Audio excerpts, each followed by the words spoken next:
రాష్ట్ర వ్యాప్తంగా రైతులు ధాన్యాన్ని రోడ్ల మీద కొనుగోలు కేంద్రాల్లో పెట్టుకొని రోజుల తరబడి అక్కడే ఉండి అల్లాడిపోతున్నటువంటి పరిస్థితి కొనసాగుతున్నది. యాప్ ద్వారా బుక్ చేసుకోవాలనేటటువంటిది రైతులు తీవ్రంగా ఇబ్బందులు ఎదుర్కొంటున్నారు. అట్టగే గోన సంచులు దొరకడం లేదు, లారీలు దొరకడం లేదు. అట్టగే కొనుగోలు కేంద్రాలకు తీసుకొస్తే అక్కడ దినాల తరబడి వెయిట్ చేయాల్సి వస్తుంది.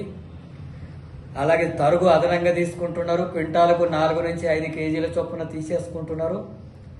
కొనుగోలు చేసిన తర్వాత మళ్ళీ నెల రోజులైనా సరే డబ్బులు రావడం లేదు. వర్షాలు వస్తావేమనే పేరుతో తీవ్రమైన ఆందోళనకు గురవుతున్నారు. వర్షాలు వస్తే ధాన్యం తడిచి రంగు మారి కొనుగోలు చేయక ధరబడిపోయి నష్టానికి గురయ్యేటటువంటి స్థితులు వస్తున్నాయని చెప్పి గొడవ అని చెప్పి రైతులు ఆందోళన పడుతుంటే కనీసం స్పందన లేదు. అధికారులు కానీ ప్రభుత్వం కానీ ఇప్పటికైనా రాష్ట్ర ప్రభుత్వం వెంటనే స్పందించి సమస్యలు పరిష్కరించాలని చెప్పి సిపిఎం పార్టీగా రాష్ట్ర కమిటీ డిమాండ్ చేస్తున్నాం. రేపటి నుంచి సిపిఎం పార్టీ నాయకులంతా కూడా ఈ కొనుగోలు కేంద్రాలకు రేపటి నుంచి పర్యటన కొనసాగించి రైతులతోన సమస్యలు తెలుసుకోవడం అనేది కొనసాగిస్తారు. అట్లాగే ఈ నెల 11 తారీఖున అన్ని జిల్లా కలెక్టర్ కార్యాలయాల ముందు ధర్నాలు నిర్వహించాలని చెప్పి రాష్ట్ర వ్యాప్తంగా పిలుపునిస్తున్నాం. రైతులు అట్లాగే ప్రజలు పెద్ద సంఖ్యలో పాల్గొని జయప్రదం చేయాలని చెప్పి కోరుతున్నాను.